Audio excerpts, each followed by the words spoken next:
सबसे पहले गौरव मिश्रा जी आपके पास आना चाहूंगी। अचानक से दत्तात्रेय जी का ये कह देना कि ये जो दो शब्द हैं इन पर विचार किया जाना चाहिए, जबकि आपको याद होगा कि जब सुप्रीम कोर्ट में इसको लेकर याचिका दायर की गई थी इन दोनों शब्दों को लेकर, तो उस पर सुनवाई से इनकार कर दिया था।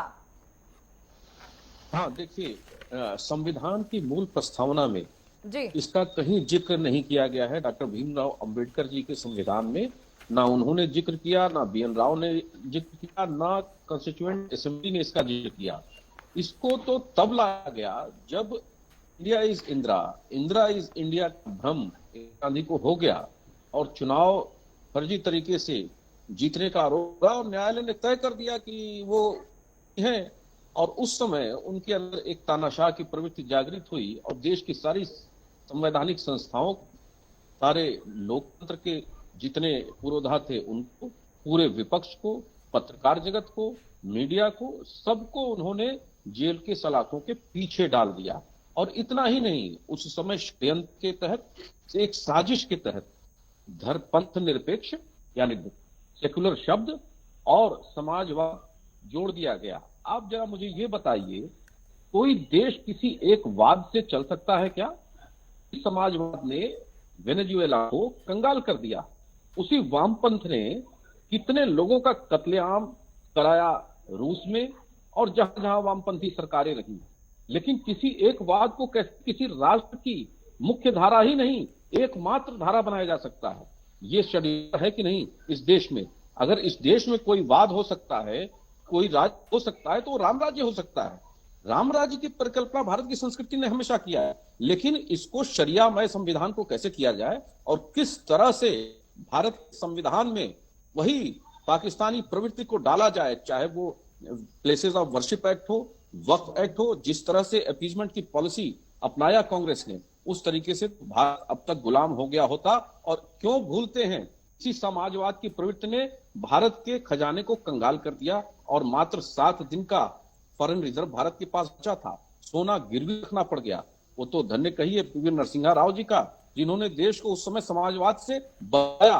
और आज ये समाजवाद क्या कर रहा है? देश के लोगों को गुलाम बनाने का एक षड्यंत्र रच रहा है, चंद लोगों को लूटने का लाइसेंस दे रहा है, पूंजीपतियों को भी, उद्योगपतियों को भी कंगाल बनाने का एक रास्ता खोलता है। इसलिए इस तरह के षड्यंत्र को डिकोड करना देश के सामने, जनता के सामने, बुद्धिजीवियों के सामने ये कर्तव्य बनता है। इसलिए दत्तात्रेय होसबोले जी ने जो कहा 100% ही कहा।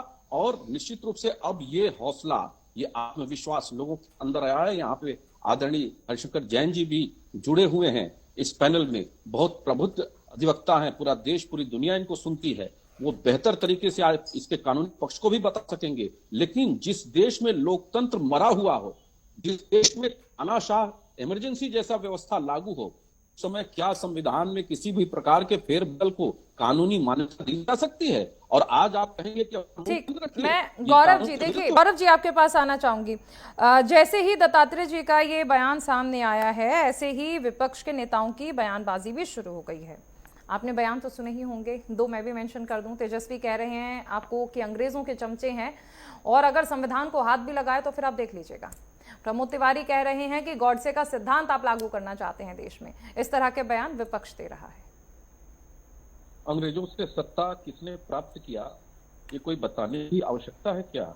उसी सत्ता भोगियों ने एक ऐसा इकोसिस्टम तैयार किया कि कभी उनका परिवार सामने जब राजनीतिक संकट है तो इस देश के साथ कैसा बर्ताव करना चाहिए, संविधान को ताक पर रख करके देश में इमरजेंसी लगा दिया, सबके अधिकारों को छीन लिया। और ये जो 2 शब्द डाल, इसके पीछे बहुत बड़ा षड्यंत्र है और बहुत दूरगामी षड्यंत्र है।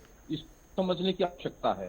ये उस कालखंड के लिए है या उस समय के लिए है जिस समय इन परिवारों की राजनीतिक शक्ति क्षीण हो जाएगी, तब तक जो उनका वोट बैंक है एक सब्सटेंशियल अमाउंट में हो जाएगा इस देश में। और तब विदेशी ताकतें जो तथाकथित खुद को लोकतंत्र का वाला कहती हैं, जैसे राहुल गांधी जी प्रमाण देते हैं, आज जाकर अमेरिका में कहते हैं कि जो लोकतंत्र के जो रखवाले हैं वो भारत में हस्तक्षेप क्यों नहीं करते, तब उन्हीं ताकतों के द्वारा पुनः फिर शक्तियां इनके परिवारों को बहाल करके दे दी जाएंगी बाहरी ताकतों के द्वारा। इसलिए इस प्रकार के घोर षड्यंत्रकारी शब्दों का प्रयोग किया गया, जिसके आधार पर भारत के लोकतांत्रिक व्यवस्था पर विदेशी ताकतों का, डीप स्टेट का पेनिट्रेट किया जा सके, उनको घुसाया जा सके।